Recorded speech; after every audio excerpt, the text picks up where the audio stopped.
Today on the show we have Ravi Singh, founder and chairman of the snakesoup.org, one of the largest and oldest Hideo Kojima fan sites still running since 2003, and the person behind the new book, Why We Should Not Stop at Just Remaking MGS. Available on Amazon and Barnes & Noble, and wherever else you buy books.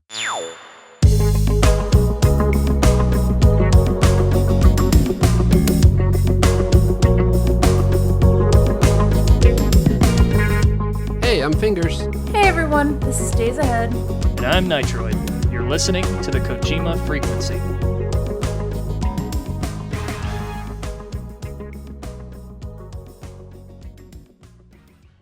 Well, they're gonna bring E3 back, but as like a digital event now, I guess. Yeah.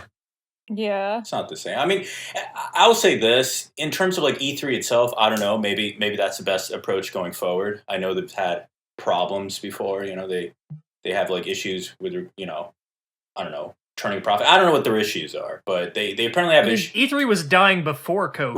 Right, exactly. So it's like, maybe like this sort of thing is better. I don't know. But in terms of like an experience, in terms of like a convention, even like if it's like strictly business and press, it's not the same. Because you know what, I've done these virtual events because I can't blame them, right? They're not going to be like, well, fuck it, we're doing this in Florida. It's like nobody's going to be like some people go, but like I wouldn't, right? So it's like I totally get it, but it's like not the same. They always have these like contrived like networking things and like everything. Every event has their own like app. Some of them use more conventional apps like, oh yeah, we're doing it on Zoom. And then some other people, they have something called Hopin. There's like a million different apps. They all have completely different user interfaces. So, 1 minute I'm just like, oh, Zoom, yeah, I know everything about Zoom. And then the next I like feel like a damn boomer, like trying to just like, and it's like an event for students. So like I feel like an asshole. Like this like students just like sitting there awkward. I'm like, how do I send my email address? Fuck, I don't know. Can you hear me now? So yeah, it's not the same, but I don't blame them. And I think it'll be better for the fans. I think one pain point for gamers when they came to E3 was just like, it's like, how do you get in? And it's either you're in the industry or you just have a fucking friend who's in the industry who's going to hook you up. Right. But then they like opened it up to everybody and made it a public event, and like it immediately sucked. I remember that actually. But you know what? The reason why it does suck is because it's just like there's too many fucking people now. Yeah, it's just PAX basically. The lines for like anything are just like impossible. I went in 2018 and it was just like, this sucks. I don't want to like wait for any of this shit because it was like 3 hours like to play like one demo. I remember going to Comic-Con when it wasn't that big of a deal.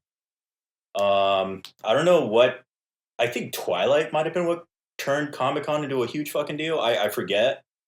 But there was like a certain point where That would surprise me. Comic-Con was just like comics, sci-fi shit, whatever. It was like a big deal for that. So, it was packed. There was a lot of people, but it wasn't too many crowds. There wasn't like lines could get long for certain things, but they wouldn't be too long. It was like when it became a big corporate thing. Like when all the studios were like, okay, we have to have a presence at Comic-Con. Like that's when it exploded. Yeah, and I've been to one since then, and it was just kind of like you go in, you like walk around, and then you're just like, man, I'm just gonna hang out in San Diego. And then I just hung out in San Diego. It just was not worth. I didn't pay for the tickets either. I might have been like standing in line, frustrated. But hey, I paid for these tickets.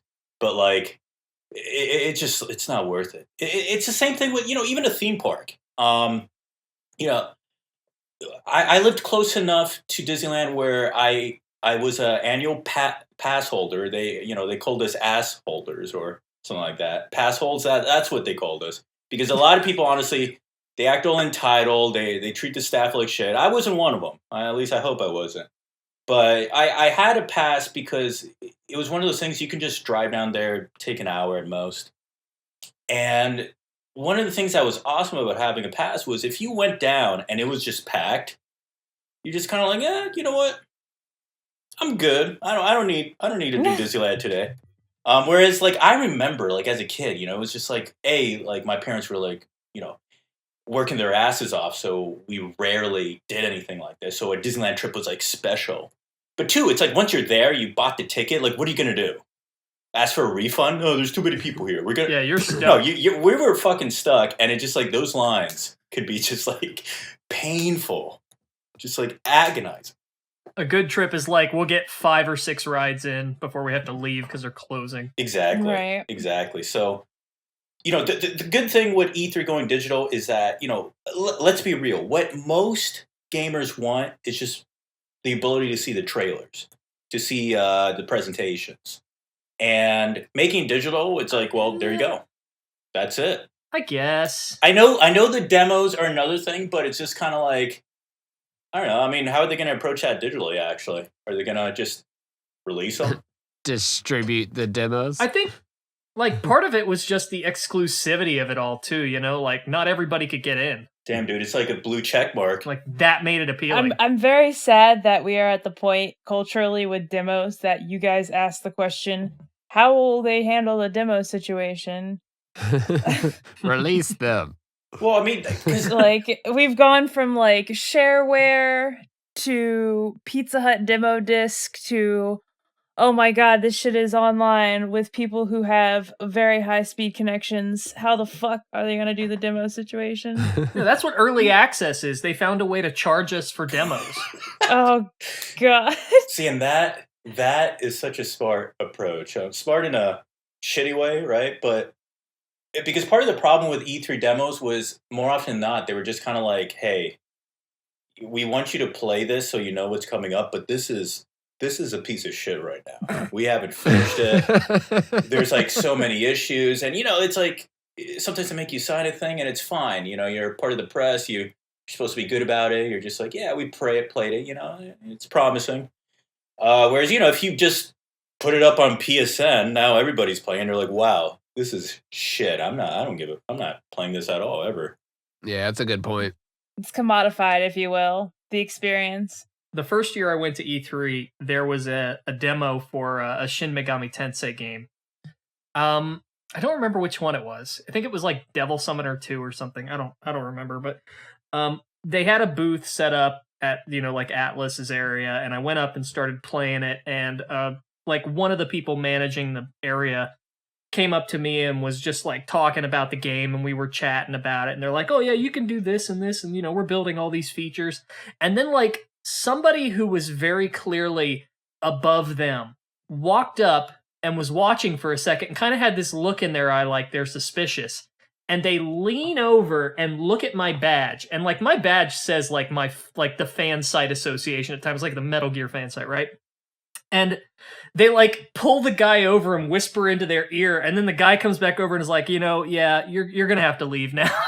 What the fuck? Because I'm not like real press. I'm like some just Metal Gear fan site dude. Man, that's so I got shushed away. Did you ever hear about that game again? Yeah, I own it. It's a good game. Oh my god. Yeah, I mean, that's where what you were saying earlier, Days Ahead, about, when you think about the 80s, the 90s, it would just, there was still corporations, obviously, but so much of gaming was just kind of like, yeah. I mean, think of Doom, right? Yeah, we got the first 10 levels. Just download them. Fucking give them to your grandma. I don't give a shit. Shareware, man. If you want the rest of the levels, you pay, but it's fine. And you try them out. You're like, oh, wow, this is great. You pay for the rest. And I know game development has gotten significantly more complicated for some of these higher-ended games, right? So I get that, but there's kind of like a culture shift where now it's just kind of like everything. There's like so much fear. There's a reluctance to kind of make a bet, which is sad because if you make a bet, and of course if you lose a lot of money. That's also sad. But if you make the right bet and you make something that's really like out there and new and innovative, you kind of hit it big. Yeah, That's what like the '90s was all about. Was just they were just like, making all these cool, weird ass games that were just novel as shit. Booger Man. Yeah. Well, and that's we've kind of talked about this on an episode before, but it was sort of like the end goal of everything back in like the 80s and 90s. I'm not trying to be cynical or anything, but back in the 80s and the 90s, that development was like, hey, we've got a cool idea. Let's see if we can make it work. Sometimes it didn't, and sometimes, it did, and it made history. Whereas nowadays, your typical game development, for a larger effort would be like, okay, what metrics do we have to make? So it seems like less, I mean, don't get me wrong, there's still artistic merit in these titles, but it's less about creating a concept and more about like hitting a metric, I feel like. Yeah, it's overproduced, over curated. They've got to make sure that it's going to make them the money that they want back. It's very what's the word I'm looking for? It's idea second, product first. Right. It's really sad when you look back at, I mean, think of EA, right? That's a huge company, right? And if you look at how EA Electronic Arts presented themselves in the 80s, they were presenting themselves as kind of like rock stars.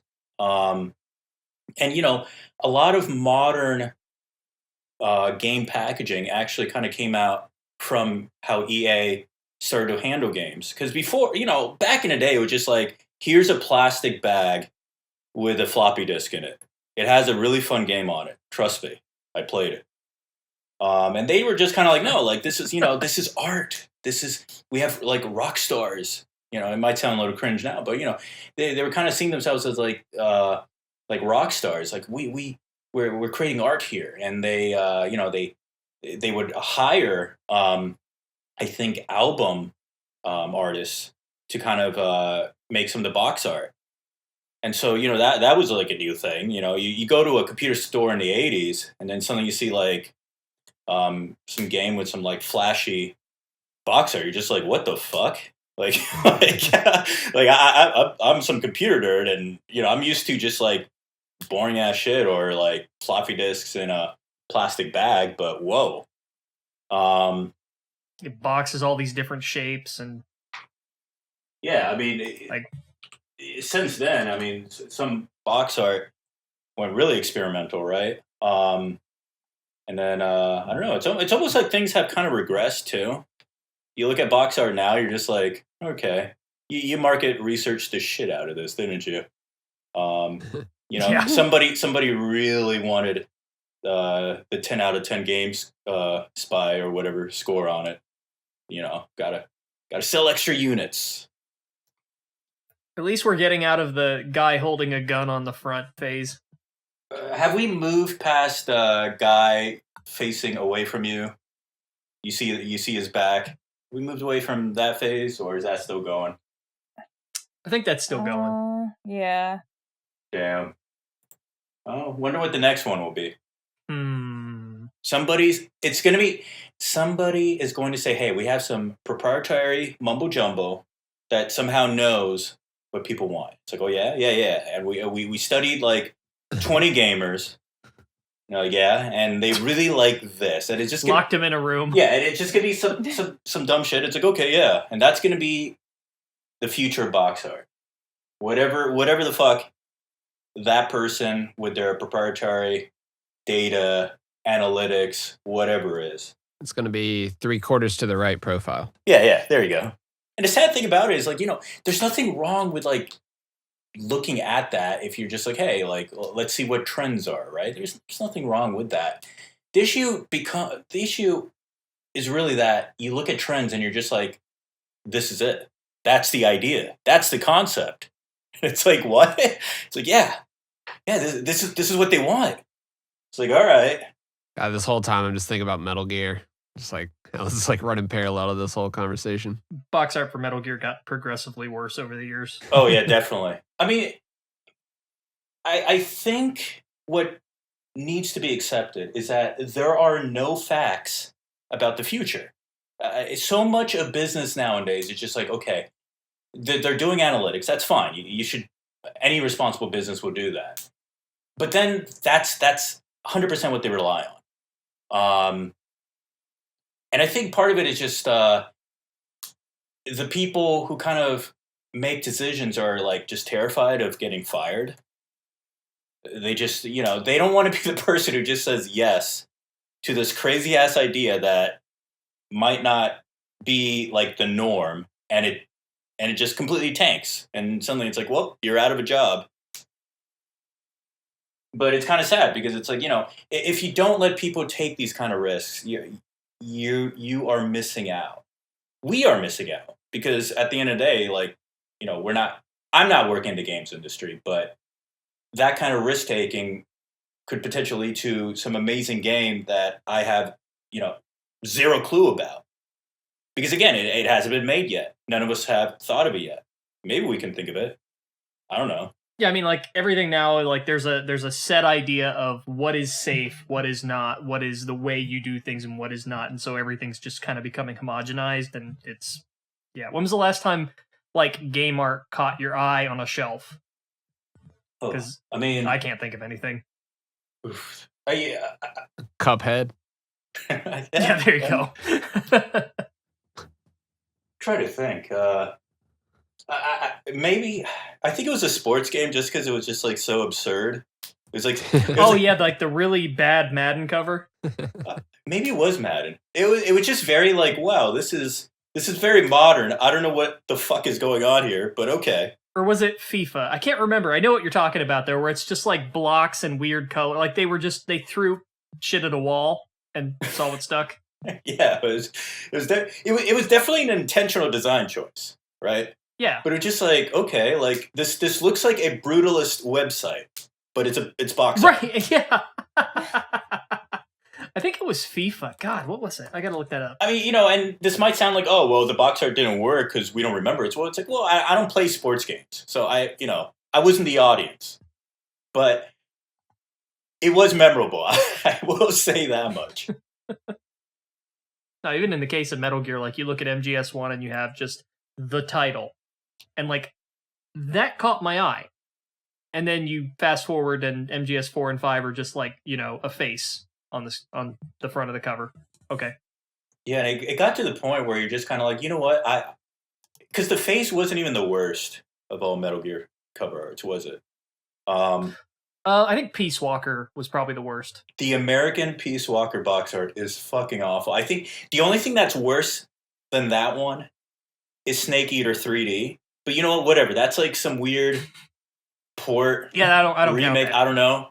Peace Walker's like a main entry, right? That's like that was gonna be called Twin Snakes was pretty bad. Yeah, that was bad. But again, it's like a remake. It's funny because technically speaking, Twin Snakes has a guy looking over his shoulder with a gun. Sorry, that was just in my head while you guys were having that conversation. Please proceed. No. Are you saying? Please proceed, Governor. Are you saying the Twin Peaks?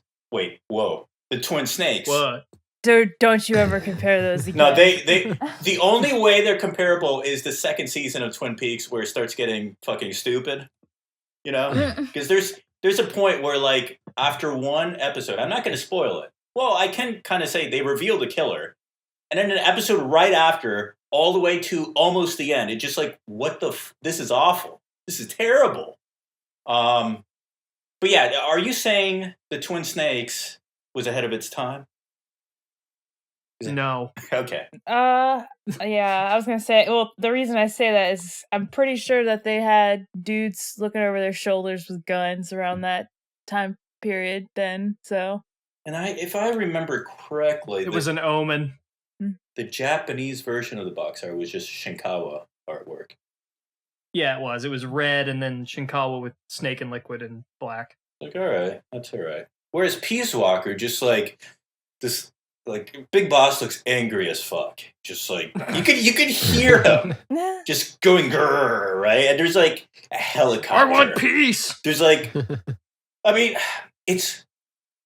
I would talk shit. I would talk so much shit about the Portable Ops cover art because I was like, dude, there's palm trees in it, but there's no palm trees in the game. But you know what? That cover art looked better than the Peace Walker cover art. There's just so much going on. It was, yeah. There's so much shit in the frame, as Plinkett would say. It's almost like they were overcompensating. You're like, oh man, this is a portable game. We can't even call this Metal Gear Solid 5, okay? But we want people to know that there's a lot of shit going on in this game. So just Yeah, I was gonna say there's shit going on. cram everything in. I want fucking bullet holes in it. I'm surprised they didn't put bullet holes in the logo, actually. Oh my god, yeah, it would have fit perfectly, wouldn't have?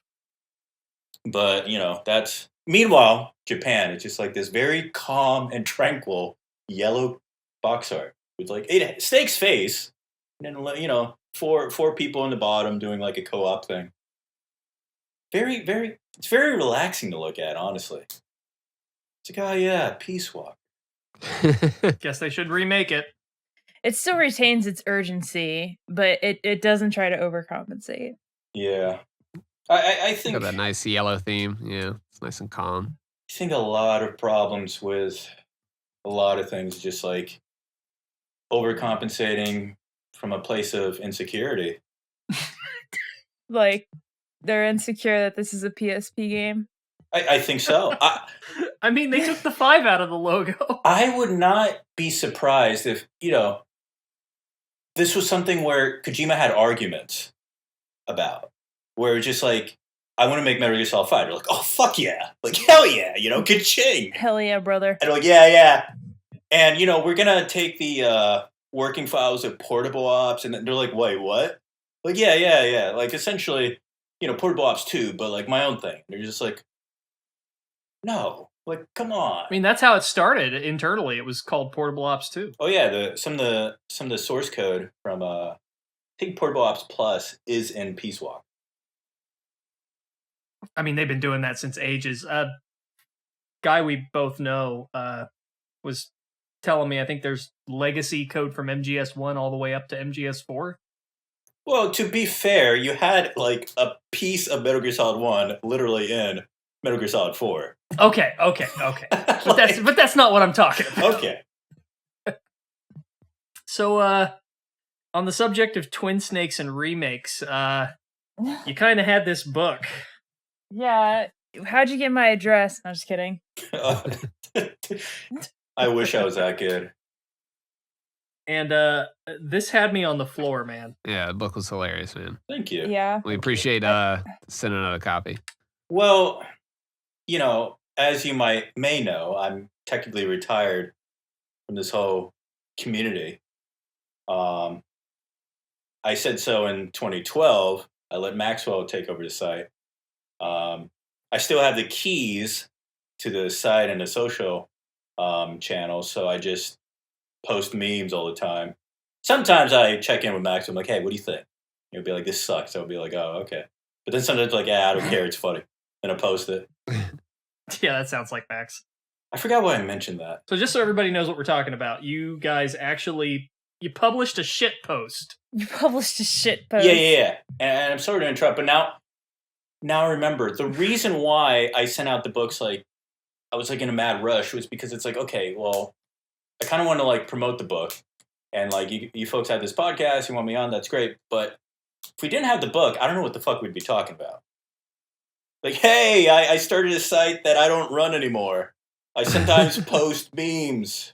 Yeah. Who cares? You're on here to hang out with us. This is not like, we're not interviewing. This is a chat. Oh, okay. Yeah. Dude, have you listened to this show? We don't give a shit. Yeah, we really don't. We're not asking for any kind of scoop or anything. Oh, I got no scoops. Zero scoops. What's it like working with Kojima? Well, one of a kind. How do you handle his craziness? Sorry. No, but for real, this book is like the Mona Lisa of Metal Gear shit posts. Yeah. I was laughing my ass off at the Great Gatsby intro. Yeah. I was laughing even before that, where you had like the like copyright text, like you even went in as far as to like edit some of that. Like that had me laughing before I even started the book. Yeah, it gave me and I hope I'm pronouncing this dude's names right, John Sheske vibes. The dude who wrote The Stinky Cheese Man, for those who don't know, where you both sort of take advantage of the writing medium to to tell your jokes and your story. And I do appreciate that too, because at the end of the day, this whole thing is like a parody, right? It's Yeah. it's kind of, it's almost a long running joke for the Soup, actually, because we did something 10 years ago called MGS Social Bros.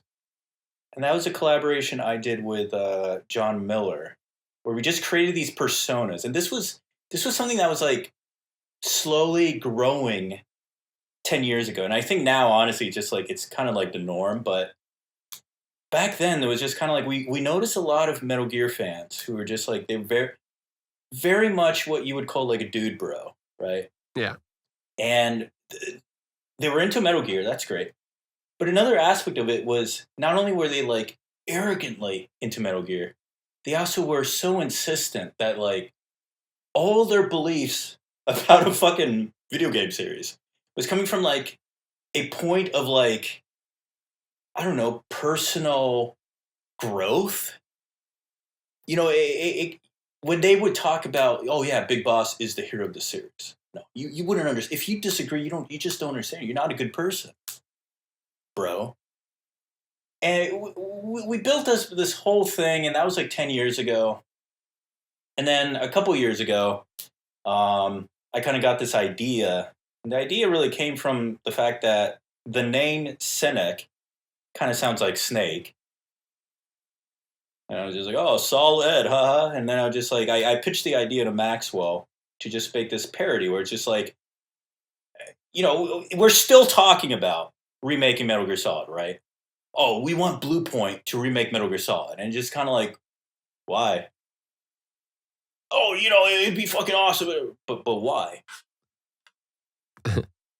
Because there's nothing inherently wrong about remakes, in my opinion. In fact, there's been plenty of good remakes. Resident Evil, that remake, top notch. But I think when it comes to Resident Evil, the question of why was answered by the people who were making it. Because they would be asked that. It's like, oh, like Resident Evil 1, that came out not too long ago on PlayStation. You did a director's cut. And be like, yeah, you know, we kind of want to like do like a whole new like angle at it. Like we want to do like, it's like, okay, that's fine. That makes sense. And they really did. They still captured the same mood of the original Resident Evil. And, you know, now it's available in HD. I have it on PC. And I replayed it. It's like, yeah, this is, you know, it's essentially the same game I played on GameCube many years ago. But even back then, I remember it's like, this is a pretty faithful adaptation. Whereas with Metal Gear Solid 1, and I'm sure you got this from the book, it's just kind of like the arguments are just kind of like all over the place. Like it almost comes down to this person has this idea of the perfect Metal Gear Solid, right? Like what Metal Gear Solid could be. And it just like that, there's like some sort of hope that that's essentially what he would be getting. Like Metal Gear Solid is this product that, as it sits right now on PlayStation and PC, it doesn't meet that criteria of like this ideal product that you would consider like you know, they call it a AAA video game, right?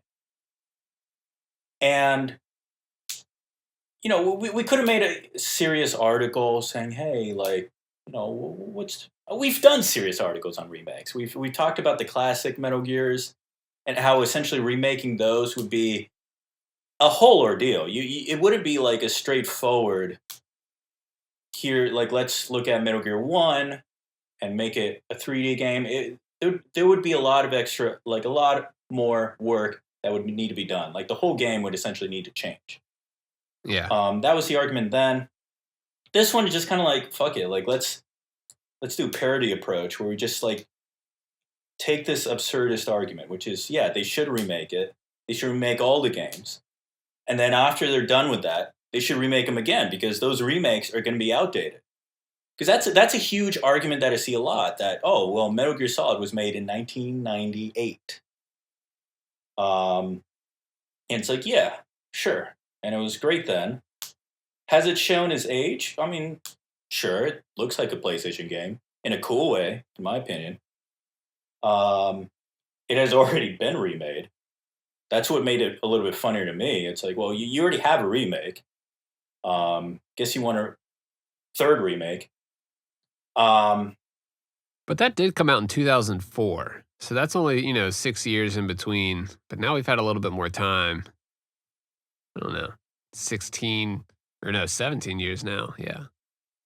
But looking back now that you bring up Twin Snakes, there's you go back to that argument of like, is somebody doing something for the sake of remaking something for the sake of remaking it and thus being cyclical?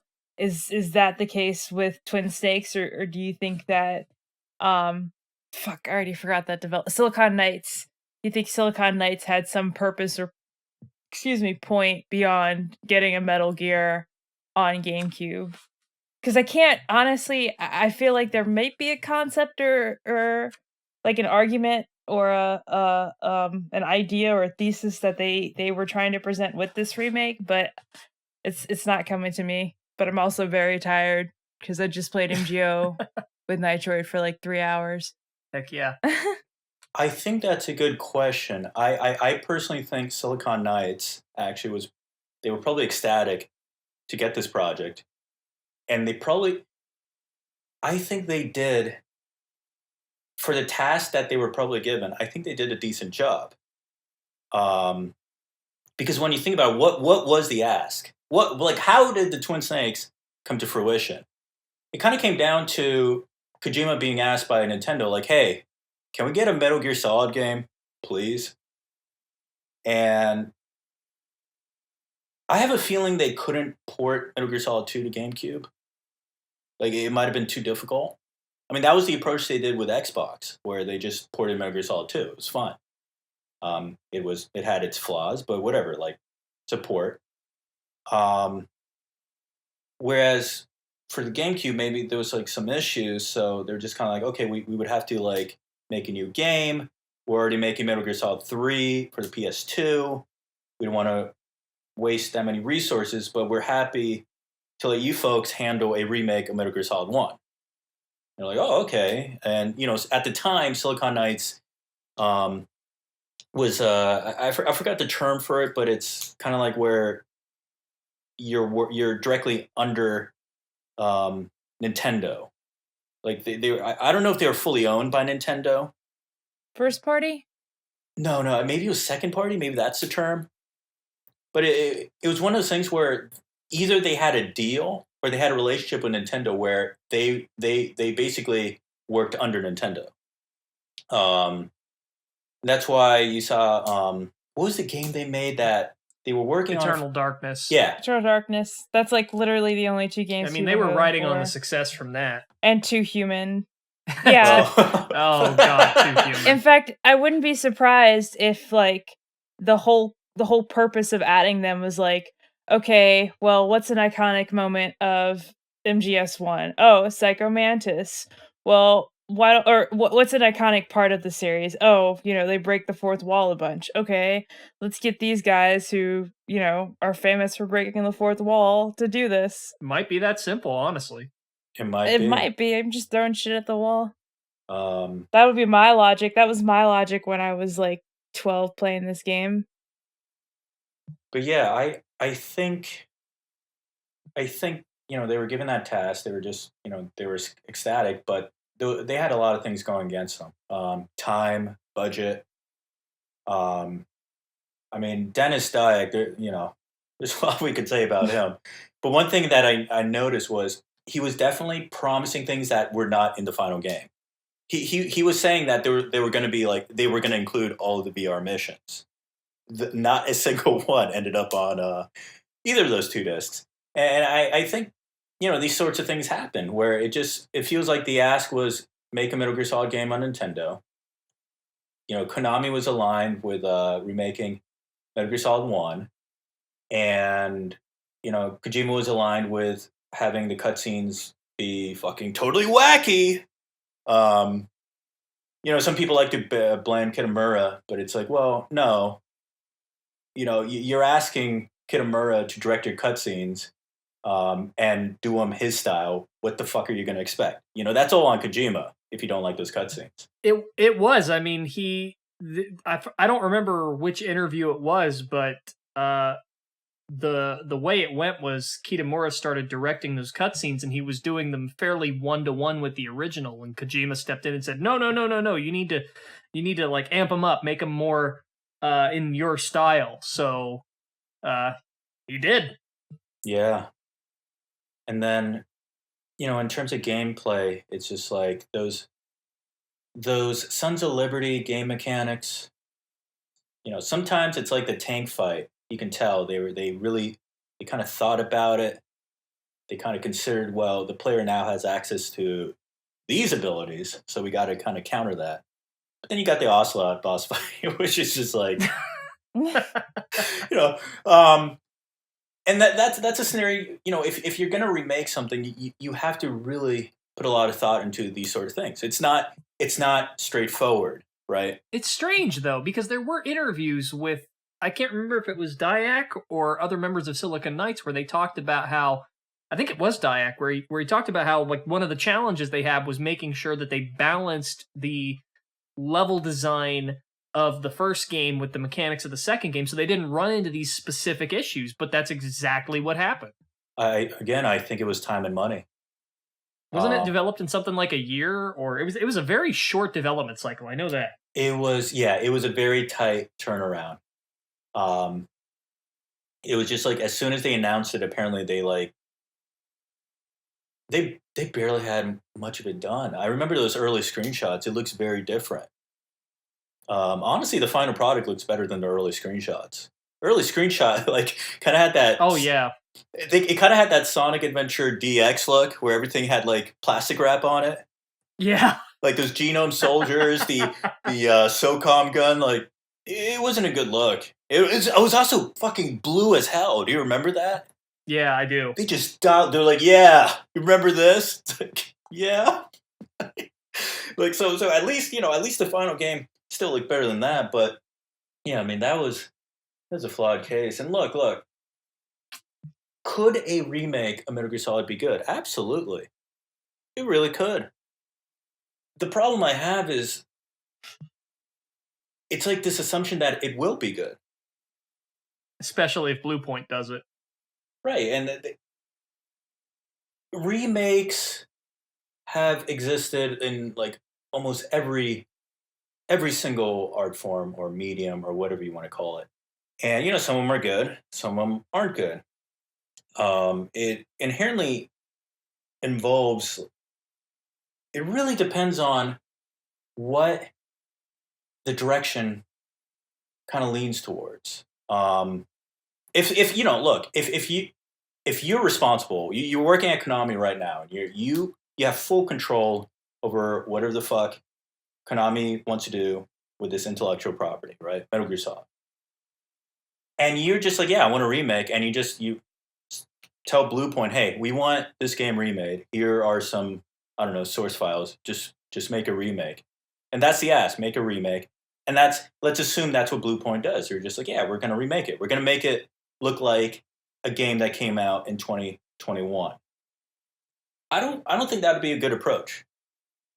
I really wouldn't. I think a better approach would be to kind of consider what Metal Gear Solid was in 1998, what made it such a good game, right? Like what made it such a groundbreaking game, especially back then, and try to get that feel, for lack of a better word, in a remake.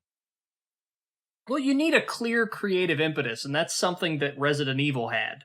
When they went into it, they knew exactly what their intent was, what their goal was. They wanted to do a new sort of spin on it and accomplish some things that probably they wanted to do in the first place and just frankly couldn't. Yeah. But with Metal Gear, it's just like, hey, let's make it look better.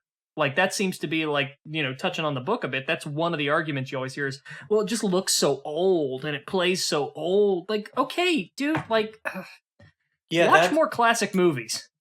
I mean, unfortunately, a lot of people don't, right? You hear it very often where people are just like, oh, that movie's in black and white. I don't want to see that. It's like, what? Remake it in color and add special effects and lens flares and shit. Oh man. All right, JJ. I mean that gave me an idea, but I mean, you're right. There are some remakes that are good. I mean, look at The Thing. That was a remake. I mean, that was the third time that there had been a film adaptation of that, and that's the iconic one. But in this case, I mean, we're talking about. I don't know how everybody's going to lean differently on the whole auteur idea, but Metal Gear Solid is a product of its time and a product of a specific creative team and what they wanted to accomplish. And if you do something now where it's just like, okay, well, let's just take it and bring it up to date, it's not going to be good. Like there has to be an idea, an ethos driving this, or it's just going to be a mess. That's a very good point, because if you look at a lot of fan remakes, and these are fan projects, right? I don't want to sound like I'm shitting on any fan projects. Good for them, honestly. I wish there were more Metal Gear fan projects that are kind of like this. But so many of them are like, yeah, we remade this part of this classic game in the Unreal Engine, right? And it just honestly just doesn't look that great. You know what it looks like? It looks like, yeah, the graphics technically are better, but it looks fucking weird is what it looks like. When you see Mario 64 and Unreal Engine, like that, no. Right. Now, Mario 64 is a great example, because compare Mario 64 and Unreal, where just they're using these these textures, these artifacts that it's just kind of what are you going for? Are you going for hyper realism? Are you going, it's not cohesive. Compare that with the fan project, where you take a copy of Super Mario 64 that somehow plays on PC. Don't ask how. And you replace the models, the Nintendo 64 models, with models that look like how the Super Mario 64 promotional renders are.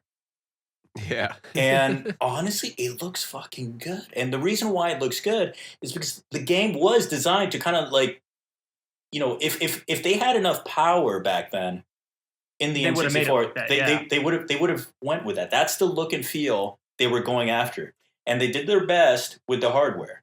I mean, same, legally suspicious way of playing Super Mario 64 on the PC. But you can replace the Nintendo 64 model of Mario with the Super Mario Galaxy version, and it looks fucking off. It does not look right. It doesn't look good. It's holism, and nobody seems to have a sense for it anymore. Consistency and the big idea, these are very important things in almost anything, even remakes. And I think that's probably why, the Resident Evil remake was so damn good. And yeah. And I was gonna say, to your point, even we bring this series up every fucking episode, because we talk about remakes every fucking episode. But in any case, going back to your point about Resident Evil, even the second remake, I felt had that, what was the term you used, Nitroid? Artistic impetus or something like that. Yeah, I mean, you've got a clear vision in mind, and you've got a goal beyond just let's bring it up to date. Right. And to me, that's a good example, because I felt like what those developers are doing was trying to challenge the concept of, not having fixed camera angles, and how can we maintain that fear without having sort of those rudimentary mechanics, enabling or facilitating that feeling. And they did it with, the way the lighting works, the way the gameplay works. So I think there's many ways that you can kind of exert your purpose on a remake. And I haven't really heard one for Metal Gear Solid 1, but I'd love to hear it. Like, I would love to hear somebody have a similar type of artistic vision or purpose for it. Well, it's funny you mentioned Metal Gear 1 because that was remade for the NES and the Commodore 64. Yeah, it's weird to think about that. And again, I think the ask for that was just we need this on a platform that is actually sold in the United States. Right. So again, probably a shitty budget, probably barely any time. I don't like the game, right? But similar to the Twin Snakes, it's kind of like the developers, I think, probably did the best they could. But was it a good remake? No. Was there this like top of the line directive in terms of like what the remake essentially is? Yeah, probably not. Especially back then, it was just like, yeah, we just put it on NES. It's like, all right. But they tried some things like the jungle. I like the music. You know what? Yeah. The music for the music for Snake's Revenge and the NES Metal Gear are pretty top notch. So I'll give them that. Yeah. Definitely good music. Yeah, I mean that was the same composer anyway, so. Was it? Yeah, I think. Oh God, I can't remember. I'm pretty sure it was the same composer. Someone's gonna yell at me now. Well, I will also say this: the fact that the music is different is actually kind of telling. That they put some thought into the music, because it, especially back then, the way these platforms worked in terms of like how the music was processed. It wasn't straightforward. It was not. I'm completely wrong. It was Iko Mizutani who did the MSX version and Kazuki Muraoka who did the NES version. Although Muraoka later went on to work on MGS 1, 2, Twin Snakes 3, 4, and the others. Not as a composer, but like in the sound team. Who did Snake's Revenge? I have no idea. Oh, okay. Off the top of my head. I got too many things I gotta remember, man. Had they tried to take the MSX version's music and just put it on NES, it would have sounded like fucking garbage. Yeah, not enough channels. Yeah. And the Commodore 64 port, by the way, is fucking awful. And part of the reason is... You can't beat it, can you? I think it's actually unbeatable because of how broken it is. Dude, it's fucking unplayable. I tried playing that, I'm like, man, fuck this. But I do remember from playing it, and maybe it wasn't Commodore 64, maybe it was the MS-DOS version. Either way, both of them are awful. One of them actually tries to have the NES music in it, but it's doing the DOS music thing. I love like the art they put into it though, like the weird quasi cutscene art. Hey, it's just horribly drawn. I appreciate shit like that. All right, because you're like, you know what? We're not on NES. We could we can make our little MS Paint drawings or whatever they used back then. Right. Was MS Paint on DOS? I don't think it was. No, because that's a Windows product. Yeah. I mean, Windows was technically on DOS if you want to get, technical about it. Oh boy. Yeah. Don't make me think about this. But yeah, the first Metal Gear was remade. Wasn't good. Meanwhile, like Metal Gear 2 wasn't like remade. They were just completely different games. And I've shit on Snake's Revenge plenty of times. But for an NES game, it's honestly not bad. Yeah. I mean, I would say there's honestly more of a justification to remake. I try not to throw up in my mouth. Here we fucking go. I don't like remakes for the most part. No mystery if you've heard me talk about this before. But there's more of a justification for remaking Metal Gear 1 and 2 than there is for Solid, in my opinion. Like, at least I can think of I thought you were going to say MGS4. Oh. Yeah, I was and expecting some like super hot take. What? I'm gonna be nice to MGS4 tonight. Well, okay, hold on. So by remake, you mean like, make it look like a AAA 2021. Yeah. So here's the question I would pose to you. Think about, because Metal Gear is a classic. Metal Gear 2 is just kind of like one of those games that I wish more Metal Gear fans would play because it's fucking amazing. It's one of the It best is. Metal Gear games. Yeah. And unfortunately, it's like you need a PS3 or, again, questionably legal things on your computer, which I wouldn't, that's something where it's like, yeah, I understand why you wouldn't want to pursue that. So that's the unfortunate part, right? Like, they released Metal Gear 1 on PC. Metal Gear 2, nope. Hopefully that changes. Yeah. Fingers crossed. I would love to have that game on my PC. But Metal Gear 1 especially, it's like a classic, right? It's a classic 2D game. It's like that top-down perspective. Everything about it really defined a genre. It wasn't the first stealth game, but it really kind of like helped set it up, although Metal Gear Solid probably really brought stealth into popularity.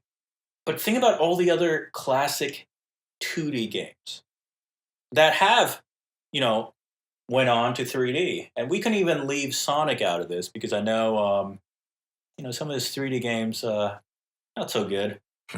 But, think about Super Mario. Think about Duke Nukem. Think about all these games that started in 2D. And how, there's, I'm sure some people are like, yeah, like we let's remake Super Mario Brothers 1 into a 3D platformer. I'm sure they exist, but it's just kind of like, it seems more accepted that, Super Mario Brothers 1 is a fucking classic. It's still playable today. It's obviously showing its age, but that it's a game from 1986. What do you expect? It's also such a fundamental game that how could you even remake it? Like, what would that even look like? Whereas when you think about the ports for Metal Gear 1 and 2, they did a few tweaks, right? It's not, it's not, if you're super particular about game preservation, it's not like a one-to-one preservation of the game, but they're still great. Even if you disagree with some of the changes they made, it's like, whatever. Like, I get why they don't want to use the likeness of Sean Connery as Big Boss. I get it. Right. Like, it's not even like the canon, the Wikia pages. Like, fuck that. It's more so like, they probably would have a legal issue now. So I get that. But remaking them, it's kind of like, well, what's the point? Do you just want to make a new Metal Gear game? Because you can still do that. You could just reboot the whole series, make whatever the fuck you want. Whereas here, it's like, okay, well, you're gonna have to like, what's the goal here? You're trying to fix some retcons that supposedly exist. You want a bigger audience. Like, the question of why comes back again. Yeah, and I mean, I'm not saying I think it's a good idea. I'm not. I don't want any remakes, if I'm being honest. I'm just saying I think you can make a better argument for those two than you can for Metal Gear Solid. But I think the argument would then follow through to Metal Gear Solid and the rest of the series, honestly, up to a certain point. Because, any argument you would make about Metal Gear or Metal Gear 2, the only thing that is different about Metal Gear Solid is that it's in 3D and they had full voice acting, which, by the way, they wouldn't reuse in any remake. They had to re-record them for the Twin Snakes, which is a little unfortunate. Ugh. But that's the only difference. It's in 3D already. Whereas Metal Gear 1 and Metal Gear 2, yeah, they're in 2D. But any argument you can make in support of remaking those, you can apply the same argument to Metal Gear Solid, Metal Gear Solid 2, 3, 4, Peace Walker. Probably not 5 at this point. Just wait, right? Yeah, just wait. And, Give it a few gens. and here's the thing. At this point, we're essentially making the argument that Sinek is making, right? Where it's like what makes Metal Gear 1 and Metal Gear 2 more feasible candidates for remakes? It's their age, right? It's funny that you guys say that because you keep using like the word argument, and when in my head I'm thinking of more so the word vision, and in which my opinion is like it's like I consider each of these having just as equal possibility of being remade, because anybody could come with an idea or a vision that would be perfect for a remake or justifiable for a remake, and it doesn't matter, where the circumstances from the game came from. That makes sense. I hope it does. I actually no, it makes total sense, and I actually agree with that. Let's say tomorrow, Suda 40. Wait, 51. Jesus Christ. Which Suda are we talking about? All of them. I'm talking about Wario 64. No. Suda 51. Just as like, yeah, I want to remake Metal Gear Solid. I'd be like, oh, that would be fucking interesting, right? Yeah, because you would want to know, like, okay, what is it about, what is it that compels Suda 51 to take a look at this medium and bring it to this generation? Whereas, if we hear just the generic, like Blue Point is bringing Metal Gear to PS5, it doesn't necessarily pique your interest. There's no vision that you're looking for there. Right, because it would just be like outside of, a visual you're right. update. What you're gonna say. Yeah, exactly. Visual and sound update. Oh, now you can use the haptic feedback during the torture sequence. Well, yeah, and it's like, whoa. It's not going to be like Demon Souls either, where the mechanics were fairly advanced enough where they could just reskin the game essentially and have it work in a next gen setting. Metal Gear Solid, if it's remade, is going to have to be completely overhauled from the ground up. There's no way they're going to release a game with those mechanics in the 2020s. Meanwhile, what a lot of fans are saying, and I'm in full support of this, is like, hey, can we get like the whole collection again on modern platforms? Yeah. Right? Oh, yeah. Especially with all this news coming out about digital storefronts just like shutting down and, Mario dying. Oh man, I was playing Super Mario 35. That was my go-to game up until, they took it off yesterday. I was like, oh, well, now I have my nights a lot more free. But yeah, it goes back into the Disney vault.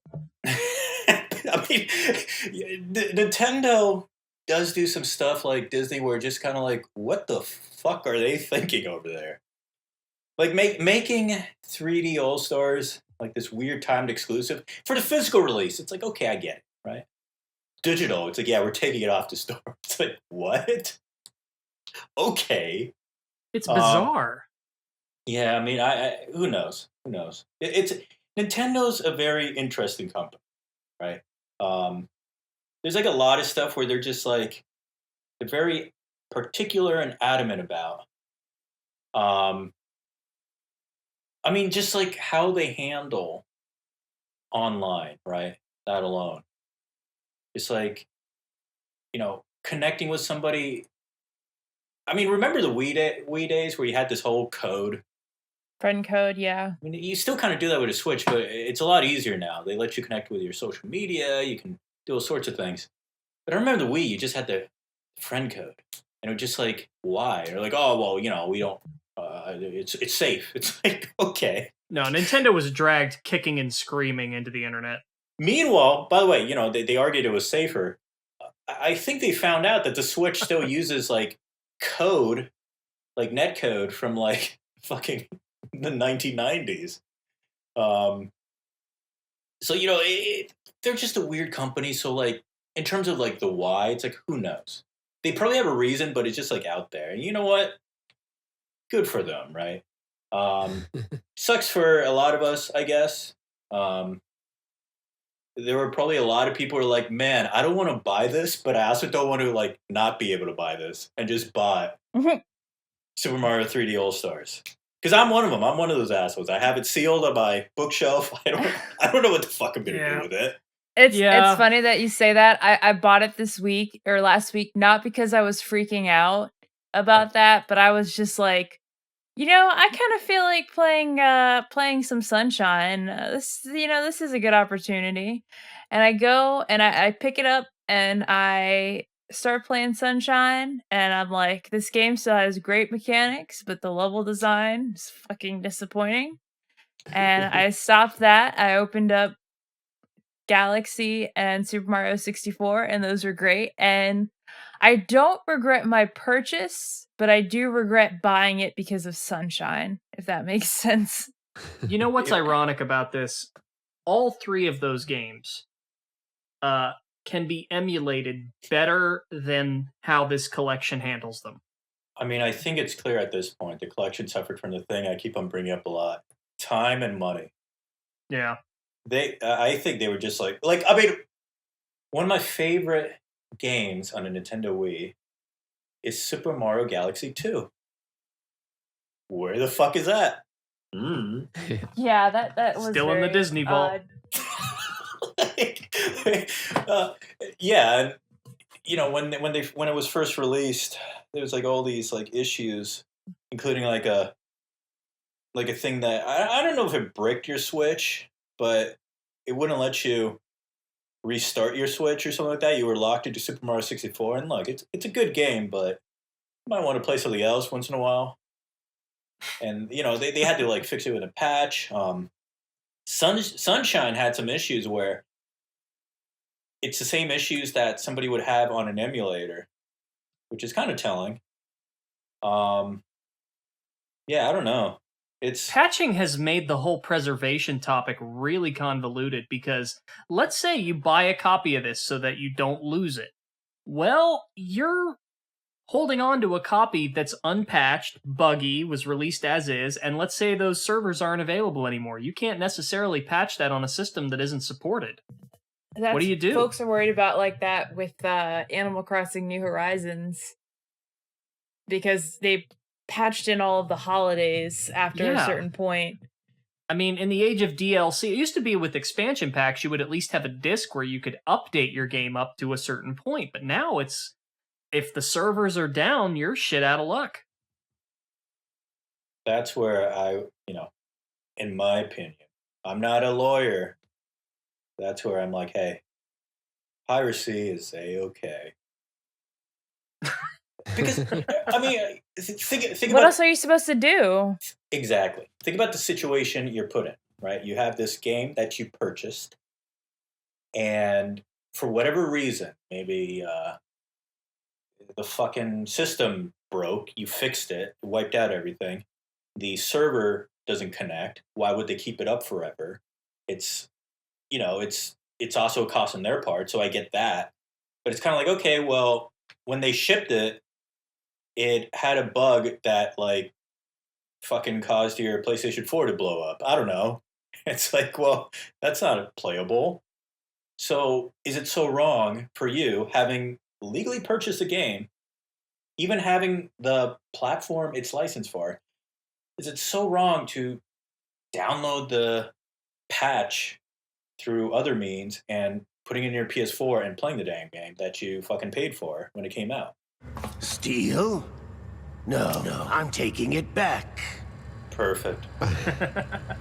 Yeah, I'm pretty sure that's how like you legally emulate stuff, is just you have to own a copy of it, and then you can do whatever. Pull it out. And as far as I understand it, and again, I'm not a lawyer either, but emulators themselves are not illegal as I understand it. Now, BIOS files, firmware that they run on, that's getting into that iffy territory, but the if you've got the hardware, you've got all this stuff yourself, it's a little different. Officer, I only have gens because I love the static screen that shows up.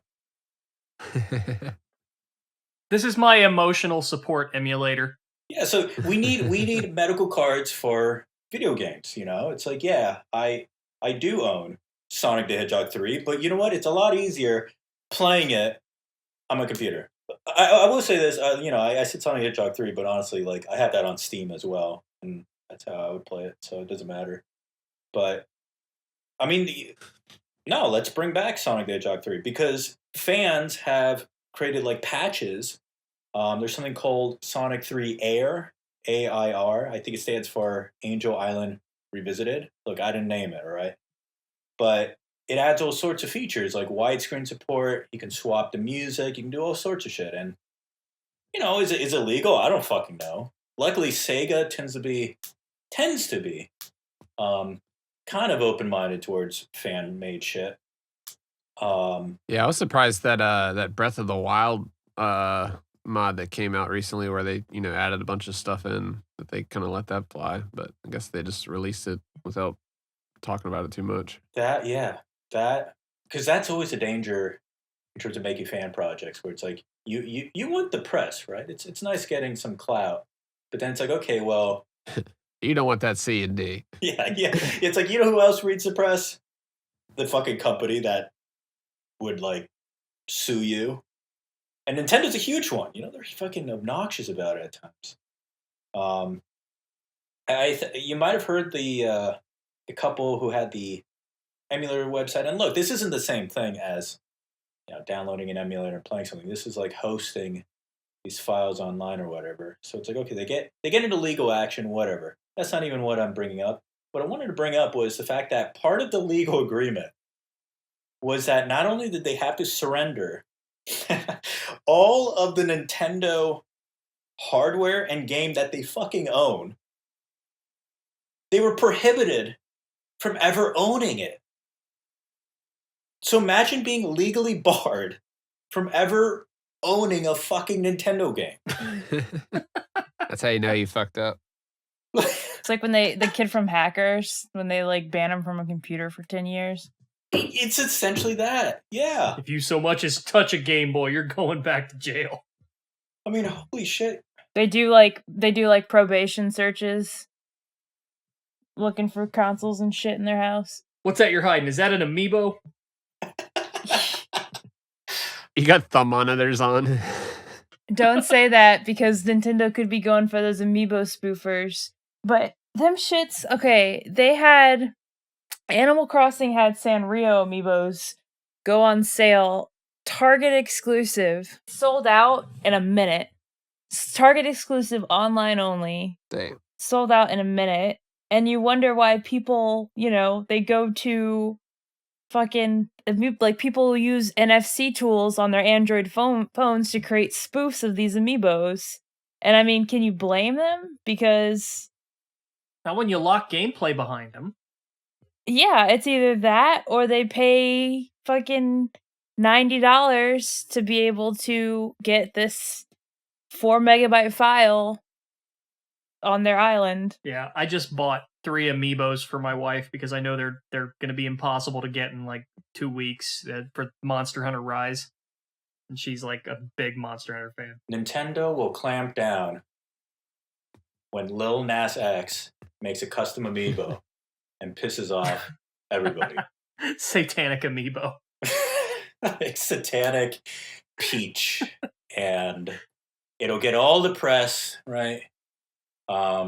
Right-wing media is going to go haywire about it. And then Nintendo's going to be like, oh, fuck, we can't have this because it'll just be a Bowsette amiibo. I kind of hope Lil Nas actually gets that idea because that would be hilarious. I mean, he is pretty like on top of the meme game. So I mean, that's essentially what that shoe was. It was a shit post. It was a meme, and it worked. It fucking worked. Ravi, are you a fan of Red Letter Media? I know this is like completely off topic. Yeah, I'm kind of mad about it. I mean, there's some funny stuff, but I wouldn't call myself a fan. Okay. Yeah, no, that's fair. The reason why I ask is because I know there have been a few points where we have actually compared like some of the work you've done in the Snake Soup with some of their items. One in particular is like you mentioned the article about, 10 top, I think it was like the top 10 things that are stupid about the Twin Snakes. And it reminds me of the prequel reviews in a sense that I as a kid, I could never really pinpoint. I appreciate, the game for how schlocky it is now, but as a kid, I couldn't pinpoint why it was so off. And then that article kind of helped me mentally break down why it felt so off. In the same way that like the prequel reviews kind of help people break down why watching The Phantom Menace as a kid felt a little off. Yeah, that's fair. I mean, back in the day, we would get compared a lot to the Colbert Report. Huh. Just kind of I like can it see that. was kind of like a lot of it was satire. A lot of it was just like absurdist. That's all. Honestly, working on this book was kind of good because it was kind of like it was very classic Snake Soup, where it's very sarcastic. It's very just like overblown, right? To the point where I made sure one of the early copies went to somebody who is very vocally in favor of remakes, and he had a laugh out of it. Because like, that's the thing about the Snake Soup, where it's like, you can disagree with us, that's fine, but we don't mean any harm. I think we kind of fucked up with Ryan Payton, and I've already apologized to him because we were kind of a little malicious with him. But other than that, Dude, it wasn't just you. The entire fan base was kind of yeah, but hostile towards him back in the day. I still feel bad because when it comes, I thought a lot about it afterwards, and I kind of realized what I was actually like targeting really was the media portrayal of Ryan Payton. Because, like, for example, we used to call him the Damn. And that was really kind of a ding at Kotaku, because Kotaku, how they would describe Ryan Payton, it's like, oh, well, you have this, like, you have Hideo Kojima, this fucking crazy guy, and he has crazy ideas, but don't worry, Ryan Payton's there. He's the damn blocking thing. And I'm paraphrasing it, but they really did compare Ryan Payton to a fucking dam. And, like, that stuck with us. And that's fine, like, we could have done that, but I think it kind of got lost where it's like, the press is portraying him in a certain way, whereas even how he described what he was doing at Kojima Productions was like, yeah, that's fine. I mean, they're asking you if there's a better control scheme. Yeah, that makes sense. Whereas, an article in whatever, I don't know, so much of the game press has like changed. I think Polygon was still around. So let's say Polygon, I don't know who, was like, yeah. The way they were painting it was like this random American dude was like kind of like telling Kojima, no, it has to be this way. And it was like, that wasn't what was going on at all. It's oh god. It's kind of problematic in a way too, because it's almost suggesting that this foreign person has to be reined in by like a Westerner. That exactly. They really pushed on this narrative that was like, oh well, this Japanese guy has no clue what the Western world wants. And what was really going on was they hired Ryan Payton, and they were like, hey, like, like, what do you think about this? And we go, oh, well, I think we could be like, it was that kind of arrangement, which you need in any creative process. You don't want a bunch of yes men or yes women to surround you and be like, yeah, I mean, Payton's talked talked about everything this is and amazing. Payton's even talked about how he sort of fell into that role of offering them advice on like what a Western perspective would be. It was something they asked him to do because I guess during going off of memory here from what I remember him talking about, but during the Portable Ops development cycle, he would send notes to the development team and be like, hey, this is something we noticed when we were playtesting it, or hey, this is an interesting idea. And then that sort of turned into him offering similar advice into MGS4. I mean, like, that was something they wanted. Yeah, I think it's no secret that I really don't like Metal Gear Solid 4. But it's like the reasons why I Tell don't me like more. it has nothing to do with Ryan Payton. In fact, I mean, I'm a little irked at him about the whole Circle X thing, but yeah. But I mean, look, even fucking Sony is taking that approach now. I know. And believe it or not, that like I laughed at that, but I don't really. It didn't bother me that much.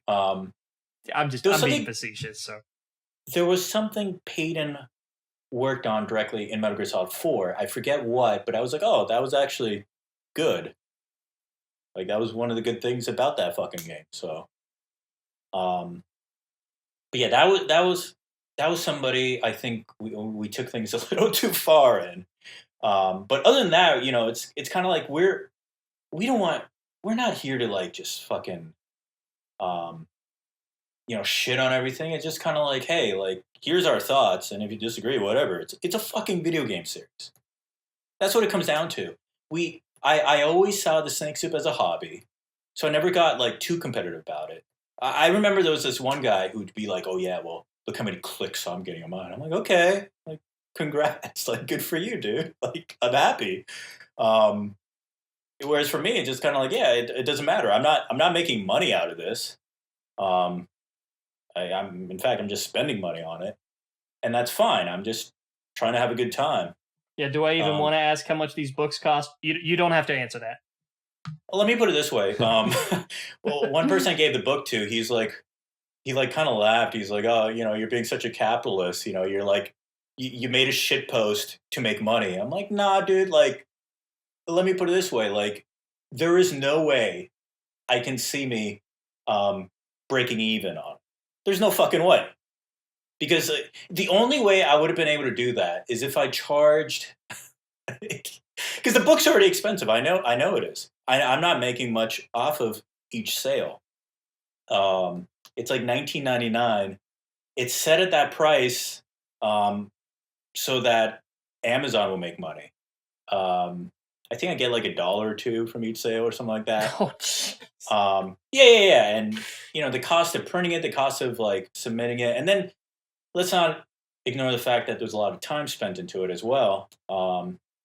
Yeah, I'm not going to break even. That's fine because again, the whole thing was just me having fun. And you know what? I learned how to use InDesign because I've never used that motherfucker before. Oh yeah, I have my job because of the shit posts I've made on Metal Gear. I'm not gonna front. Yeah, I mean, it's funny. I work in advertising as a copywriter, and my job isn't what I was doing at the Snake Soup, but there are aspects of working the Snake Soup that like translate into what I'm doing right now. Just as an example, because I just thought of this, during the pandemic, we had to work remotely, and for a lot of people, this was new. In advertising, when you work as a creative, you usually pair up. So as a copywriter, I would be paired up with an art director, and so we had to do this remotely. And the funny thing about this was working on the Snake Soup, right? It's a fan site. You don't know that many people near you who are into Metal Gear, so you do shit online. And then if you're working on a project online, what are you doing? You're fucking connecting on AIM or whatever. I don't know. I'm probably showing my age right now, but nonetheless, you connect through these platforms and make shit, right? And so I was already used to remote working in a way. I was like, yeah, I was doing this as a fucking kid, making dumb shit about a game about some dude who blows up walking tanks. Yeah, it's always been the way I've seen the Snake Soup, just like a lighthearted, satire site. It's just like Mad Magazine or something like that, Yeah. where it's just like tongue in cheek. Yeah, I got the Mad Magazine comparison as well. It's kind of like, hey, this is just a game. Like, we're not taking it seriously. If you're taking it seriously, Yeah. that's your thing. But we're just goofing here. We're just here for a good time. I will say though that people do get angry, and sometimes I do kind of like poke a little fun at that.